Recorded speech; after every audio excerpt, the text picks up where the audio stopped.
Let's talk about the combine because as always, we had some standouts. And if we keep it quarterback, I think we had some guys that raised their draft stock a little bit, and maybe had some guys where their draft stock dropped, like a Carson Beck, perhaps. But man, what did you guys see? Did you get to watch it? I didn't get to watch it live, obviously, because Saturday was a busy day, as was Sunday of recovery. But I've gone in and I've watched all the throws. I've seen all the highlights and the lowlights, seen it all. Again, you don't get to catch a lot from that. Yeah, are there good timing on out routes? These are not their receivers, so the timing isn't going to be perfect.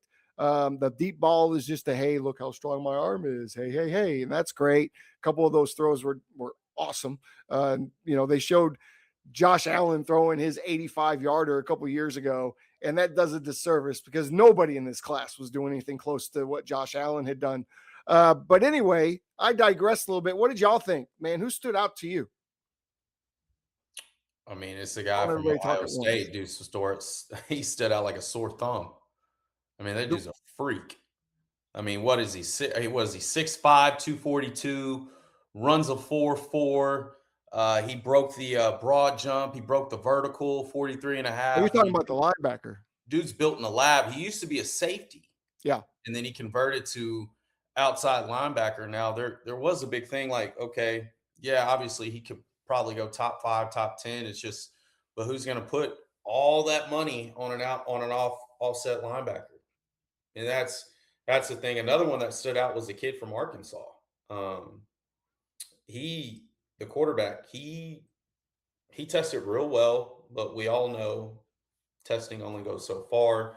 Does he put himself in a favorable position within the first 3 or 4 rounds from potentially going undrafted? But that combine does help guys like him. So I definitely think it's valuable because you can raise your draft stock. I mean, we've seen it every year. Some kid raises their draft stock just based on their, ability to perform in the combine. So I thought those two stood out like a sore thumb, those guys. All right. I thought Ty Simpson from Alabama stood out to me. I've yet to see an Alabama quarterback come in and throw at the combine like that. That was some of the cleanest mechanics I've seen from any Alabama quarterback coming out of their college, because that they don't focus on their quarterbacks there in Alabama. So they I was didn't really used to. Garrett Nussmeier, very impressed with him. He was hurt all season. Of course, I'm a little biased. I call the games for his little brother, who's a lefty and more athletic than Garrett. Certainly has, I think, 34 D1 offers right now.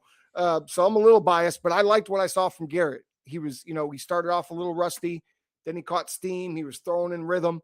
I really like Garrett Nussmeier a lot. He's a big kid.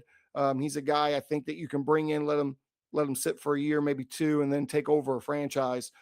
He's got good leadership qualities, and his dad is a NFL offense coordinator currently with the Saints, but has been in the NFL for a long time. So he's got the pedigree. He's already been there, done that, and been around it. So really, Garrett Nussmeier stood out to me. Drew Aller, to me, dropped his stock.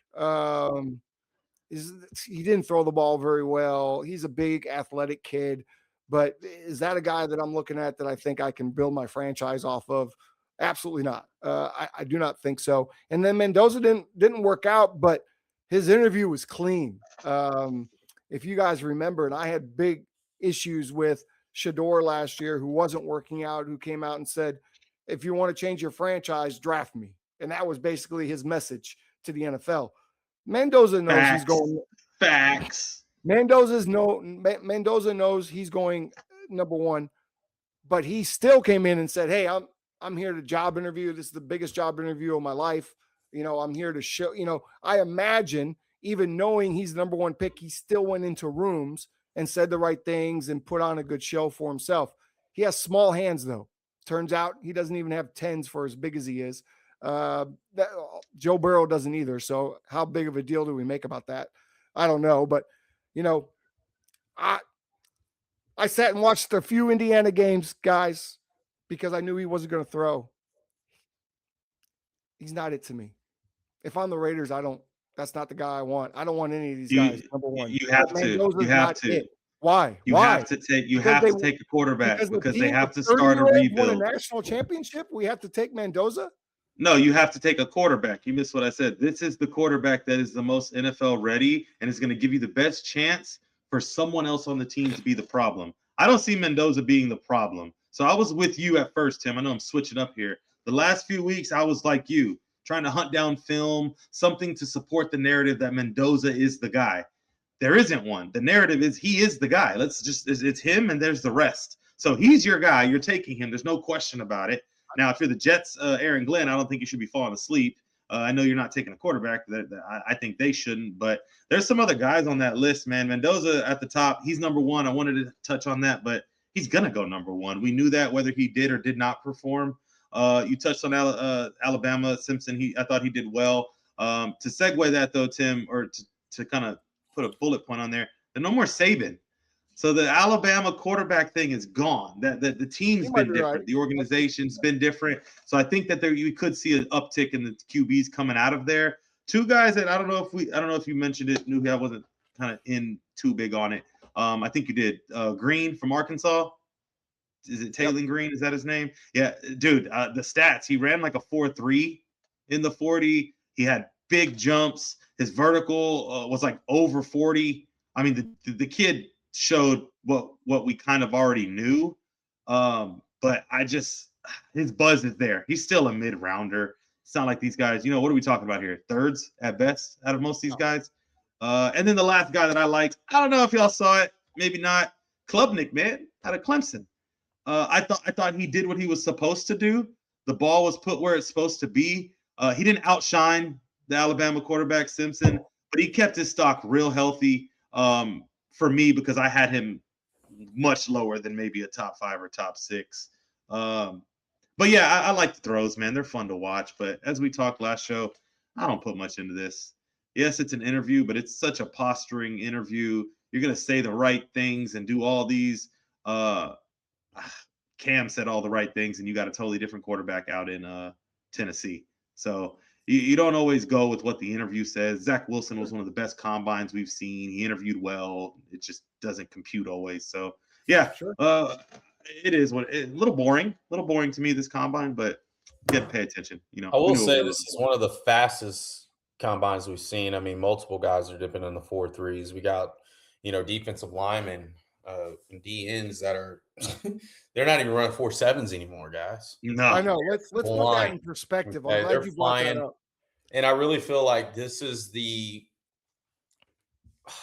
can we say this is the first wave of like getting trained at 10, 11 years old, and this is the results you see?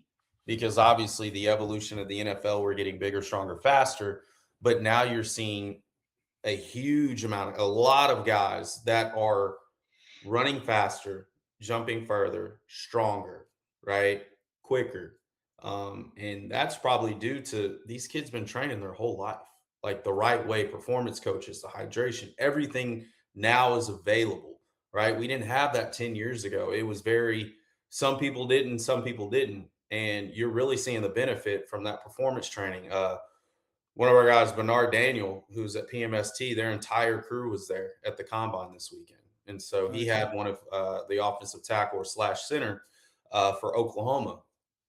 I mean, these guys are freaks, man. So kudos to all the performance training and what these guys are doing, because to me, I feel like that is what stood out more to me than just, okay, let's go play football and do football drills. I mean, you ain't lying. We talked about this, man. Those statues, man. No, you're not lying, dude. This is the first time that the combine actually writes the narrative that we've been saying for about 10 years about the game being faster. You got to be stronger. So if any box to check at the combine, that's why we're kind of bored with it. They're all freaks. They're all freaks. Within it doesn't matter what position, safety, quarterback, you ran a 4.3. The fact that you could look up defensive linemen that are running 4.5s and 4.4s and safeties running 4.4s and quarterbacks running 4.6s. Morgan ran 4.36. I'm like, dude, it's now we can't get caught up in the mix, right? We all remember John Ross. Sure. This is guy the 40 is nice. It does show, Brandon, to your point, and I think we've been saying this for 5, 6, 7 years now, is that the game is getting faster. Linebackers have been getting faster for a while. Linemen, obviously, and then your edge rushers are built like tight ends, and they're coming around the edge, and they can't be blocked. So yes, the game is being faster. My opinion, does a quarterback need to be able to run a 4.3 to be a good quarterback? No, I think the quarterback needs to be able to have an IQ, be able to read the field before the snap, be able to create his progression during the snap, and have good pocket awareness. I think, if you can get out and run, that's great.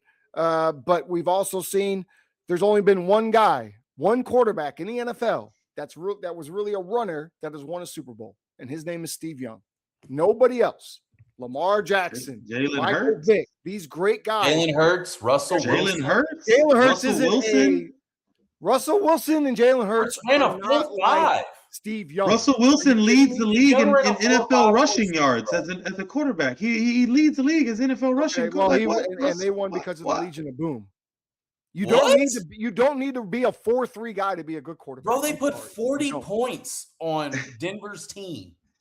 That wasn't just because of the defense. There's a guy in here that I just want to mention that I feel like work the pocket and read the field, you can play quarterback in the NFL. So let me ask you this: You don't need to be Drew a Allard to play quarterback from Penn State. Drew Allard, he's fast. He showed size. He showed athlete, right? But he also showed he could throw the ball. He's got good arm strength. He was extremely inconsistent. You're talking. I think I wanted to double down when you said him too. I think you're putting him in that category of Joe Milton and Anthony Richardson. You know what I mean? But I think this guy increases draft side. I think he's a day 2 guy. I think he goes earlier than other quarterbacks. He could be the second or third quarterback, maybe third, taken off the board. I go the other way. I look at Altmaier from Illinois, who was the most consistent with his throws. He only runs a 4.7, but he's played in the Big Ten. He's played in offensive schemes. He's played against NFL schemes. Do you feel that he did? Like that, and I think he rose his draft stock. You think he did? See, I think Drew rose his. I think Penn State rose his draft stock a little bit because he showed that he didn't get opportunities to throw it as much like that. I tell you one thing, look at this vice versa, and I'll say it. Mendoza actually helped his draft stock stay put by not coming out there because I don't see him running a 4.7, 4.8. It might be less than that. I don't see him benching more than whatever. He around 4.8, right? 4.85, somewhere around there, 4.83. Yeah, but Patty's shifty. Mahomes just got pocket work though, and he can read the field. I don't know. I think Mendoza was smart by sticking it out and not going out there. I think that we would have seen tangibles where the small hand, right, all this other things. I didn't think he needed to throw, but it's smart. It's safe. I'll take it safe. I think he knows what he is. He was Let's safe. just say that he's very comfortable in his own skin. I think he knows the type of player he is. I think this is more of I'm just going to outwork you in the film room, and I'm going to have to be a lot quicker and sharper than some of these guys who have hose. Smart. Right? Very tactical. Very tactical approach. Yeah, it was very tactical by him. He interviewed very well, and he did all the right things. Take the guy in the first round. I don't think any of these guys are first-round quarterbacks. I don't think so. But the Raiders have to take a quarterback. They have to take a quarterback. You have to. Desperate. So, and business-wise, it makes sense. You're about to ship off some guys. You got to rebuild. Get you a cheap quarterback for 4 years. Ride with him. He grows. Could be your franchise guy. Next contract. Plus, you got Thomas or mentor. Yeah. Well, as much as they say he won't be involved. As much as they say he won't be involved. Yeah, right. Look into your crystal ball every time. Look into your crystal magic 8 balls. Tell me who's going to end up having the best career out of this draft class. The quarterbacks? Yeah. I'm going to say it's Garrett Nussmeier just because of where he comes from, who his dad is, what he's been around his whole life. Like, he should be ready to jump into an NFL scheme and play at a high level. So I'm going to say Garrett Nussmeier is going to turn out to be the guy of this class. My opinion. Of course, I'm going to go with the regular guy. I got to go with Mendoza, but if I had to pick a guy that was itching, I think Mendoza has a career. I think he has a future as a franchise quarterback. Yeah, he'll be okay. But I don't. Simpson is my wild card. If I'm going based off the combine, Simpson's my wild card. I think he has a chance to be a franchise quarterback somewhere. I just want to know how long it's going to take and who's going to give him the chance. It'll be interesting. The guy who's had damn near 30, 40 starts and nobody's talking about him. It's Cade Klubnik. It's the guy who has volume. What about Carson Beck? In the right situation. I think Carson Beck is a wild card. He does have volume, but again, he only played 2 years. This guy is a freshman. He started granted, he had a depleted Clemson team. It didn't look the way it was supposed to look.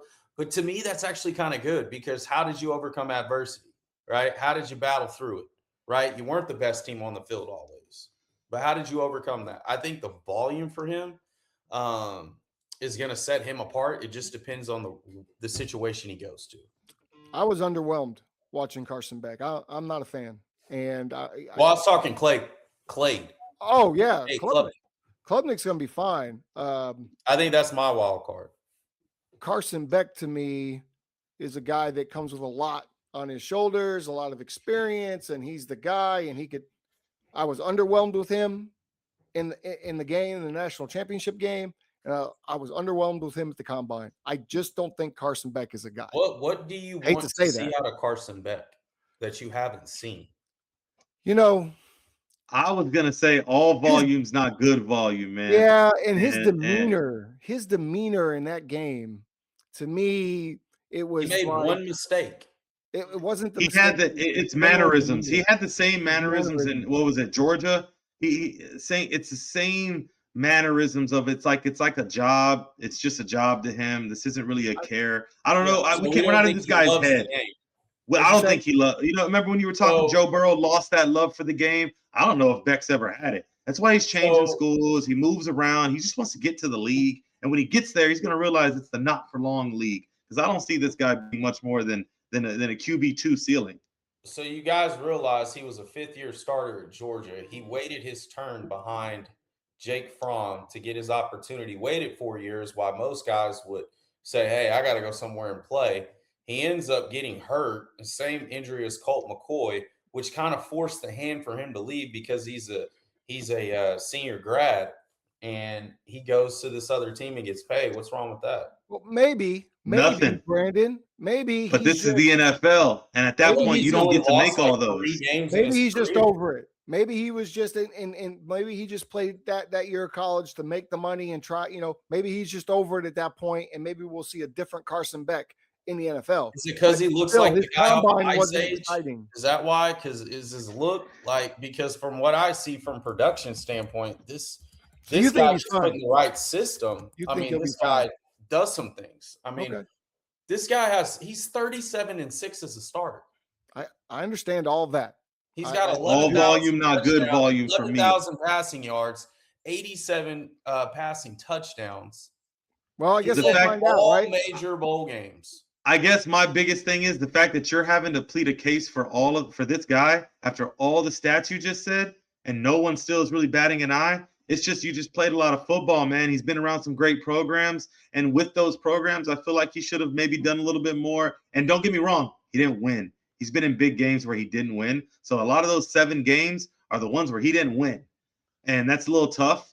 But I think his draft stock did go up. I just didn't have him high to begin with. So I just don't win the 2023 Orange Bowl 63-3. Who'd they play? I don't know. But that's a big game, ain't it? We just don't know. He's just not a highlight guy. That's what I'm getting at. Like, we should be having eyes on this guy based off his story, and we don't. What's a highlight guy? It's a guy who makes the right decisions. Like, there's just no. We're talking performance. I'm talking about. Let's say he has a douche face and nobody likes him. I think that he blends in. He's bland. That's there you go. What it feels like to me. Yeah, Carson Bland. He doesn't. He's have bland. There's nothing. If you strip everything away, he's probably the most accomplished guy in this draft outside of Mendoza. So why aren't we talking about him though? Because he's bland. He's bland. Because he lost. Mendoza was the number one guy. Mendoza's just. Mendoza was the bag of Doritos. No, he's damn near. I don't believe in hey, that part, Nuhi, I agree with you. The difference is one carries himself like a professional, and the others looks like a kid changing schools, just bouncing around for money. So it's an off the field issue. It's not a performance issue. It's a character. Yeah, same Tim with Shador, but Shador worked out, so maybe Carson Beck can work out too. But you said there was nothing flat. Like there was nothing like. He's a flat line. I need to be clear. I don't have a problem with Shador. He wins games. I had a problem with some of what he said. You do. No, I had a problem with some of the things he said at the combine because I thought he did himself a disservice. Turns out he did himself a good service, huh? Because the Browns said, we want you to change our organization, Shador. We want you. Yeah, he did great. He went to the Browns in the 5th round. Congratulations. You did. He changed the organization. He did not change the organization. Batted an eye. He changed the organization. Yes, he Where's did. Caleb Downs going to go? That's the question in the chat. Where do you guys think Caleb Downs will end up? Well, go ahead and take that. Third rounder. I don't know where. No one needs these QBs. No one needs these QBs. And y'all can disagree with me if you want. There might only be one that goes in the first, and that's Mendoza. You said Caleb Downs? I think everyone's going to jump. I think everyone's going to jump. Bro. He's not a quarterback. Oh, no. I'm talking about no, never mind. No, that's a safety. He's got a knee issue that's been reported from the combine. So the question is, will he get drafted and where does he go? Because there's an issue with the knee that had came out. So that is saying he may fall to the Rams, but do the Rams take a guy with questions on the knee? I don't know. Well, we saw a guy like that, and he played for the Cowboys, and it didn't work out so well. Did not work out so well. Great linebacker who had a knee injury and tried to fight through it. He was amazing, but will he ever be the same? To me, I'll be honest, Caleb Downs, I mean, we all talked about him all year, but kind of what you're saying about Carson, but I agree. I agree. Like, I didn't see what everybody else is saying. I'm biased. I don't want to say it. What he did in the combine, I was like, wow, that's pretty cool. But I didn't see a lot of that when he played. Maybe I could be wrong because I don't watch Ohio State football. This is Ohio State. They don't ever play anybody. But a dude like that, to me, if you play Michigan every year, like that, you would stand out like a sore thumb, like the kid out of Texas Tech. I mean, he kept getting noticed. Though he ran a 4.5, that's pretty good for him. But I didn't see that out of this guy this season. Maybe I'm wrong. I mean, I follow college football, but he just really wasn't. See what I'm saying? Like, Tim, I'm with you on this being a job interview. You know what I mean? But, like, damn, it just so happens that this job interview happens on this day, set in stone, when if this safety had another month, there's no knee issues. You know, so it sucks. I wouldn't mind opting out and doing a pro day later, but he knows he's going to get penalized, you know, by people like yourself, Tim, and there's other people out there that really put stock into some of these things in the combine. But I don't even know how high a quarterback can jump. Until the NFL changes what they're doing, this is what we have. So this is what we have to put stock in, because as we can see, we've seen many times, just because we see you in college on film and you're dominating, those guys don't always come to the league and dominate, right? It's not always the same. For sure. We see that. So I think, again, I'm still a big believer that the combine is simply to see, be around these kids and how do they act in these situations, right? How do they interact with their peers? How do they interact in the meetings? How do they go about their workouts? Do they catch on quickly, right? I think those are what people are looking at. I don't think it's necessarily, well, that guy jumped 50 feet in the air, we need to sign him first round. I don't think that's what it is. I think some of the testing to me is ridiculous. I don't care how fast the 40 is, to be honest with you, because 40 time and football speed are very, very different. Just to put it into perspective, Jerry Rice ran a 4.7 and is widely considered the best receiver of all time and never was caught from behind. Football speed is different from 40 time speed. So I'm not a believer in the 40. But I also think this gets a glimpse at how fast they are, right? How fast does the tape match up to the field? Like when nobody's chasing you, right? And I think, to me, the 40 is something that is important because it displays the ability to be quick in space. It also displays the ability, like, to actually properly run. Or is that guy pulling his hamstring? Is this guy, not stretching the right way? I mean, to me, this thing kind of comes out when you do that, because if you train the right way, you can teach someone to run a 40 because it's phases through a 40. Exactly. What you can't teach sometimes is the instincts and the tape that they have. And I think even for DBs doing those type of drills, where they're backpedaling and switching and showing their athletic ability, I think that is a great drill. Agreed. I think receivers running routes on air, yes, it's on air, but do they understand how to cut? Do they paddle their feet? Do they run out of a quick cut? Or are they a little stagnant? Or are they a little stagnant getting out of the break, right? And I think those things you can see from a quarterback perspective. Can the kick throw with anticipation? I don't care if you complete the pass. I care if the back foot hits and it's out on time. Yeah. Doesn't matter. You don't play with them anyway. You'll clean that up at pro day. But I think there's a lot of things that are positive about the combine versus the negative aspect of it. I think you I'm can gonna see, go. I think you can I'm see gonna go. something there, right? Like shit, I didn't know he I, had that. Yeah. Yeah. So I'm gonna go opposite kind of Newhie, but you're right. I'm a big progress better than yesterday type of dude. I put more draft stock into the pro day. You're right, because of the combine. You just Yep. identified all opportunities you may have, anything that they're watching tape right now of where he could have done better. Then you set up this pro day to show not compounding what you already did good. You try to sway the other people around. So the things that we're talking about right now, I want to see Beck out there having fun, smiling at his pro day, looking like he's actually into it. That's what he needs to do to fix his combine. And his, you know what I mean? Nussmeyer, what does he need to do? Just throw more. We want to see him move around a little bit, get outside the pocket, throw, things like that. So I don't know. I'm more in tune to the pro days because I feel like the draft is phase one, or the combine is phase one. It's a starting point. It's out the blocks. How'd you do out the blocks? And we will compare it later. I'm gonna go with that. Let's talk about the pro days next week, because Brandon and I have argued about pro days for years because I think they're complete nonsense, and we'll get into why next week. I think it's. I already know where you're going, and I'm gonna say right now. I'll say this, and then we can get into it next week, which will be a great conversation. At 53 years old, I could go out with a group of guys that I worked with for 4 years, and I could have a pro day, and you might want to draft me too, because I won't throw an incompletion against error. And if I do start throwing incompletions, I might want to think about picking up a different hobby and not playing football ever again in my life. To me, the pro day is the easiest, and it's a setup to make the quarterback look like he is something that he may or may not be. So that's my opinion. We'll talk about it more. Brandon's been through one. I haven't. But we'll talk about it more next week, because we have to give this the due conversation that it deserves. You see, he's already shaking his head. Boy. Anyway. Me too. We're about to jump you next week. We about to jump you next week. Dude, I'll get with you during the week, bro. We're going to jump this man. I don't even know if I'll be on. Lord. Yeah, you know what? We're going to put 2 scripts right here, just regular papers that tape them to our cameras. Opinion. We're going to jump him. All right. That's a pro days. I think they're not. Jot it down, producer. I'll say this. I'll leave this before we dive into this next topic on the combine. Okay. Especially for quarterbacks. You guys don't like it, especially with the throwing. Oh, you don't see the same guys. Receivers run different throws. Well, that's what the fuck you're going to do. Oh, excuse me. Well, that's what you're going to do in a mini rookie camp. So what are we talking about? You're going to throw the guys you have no idea about.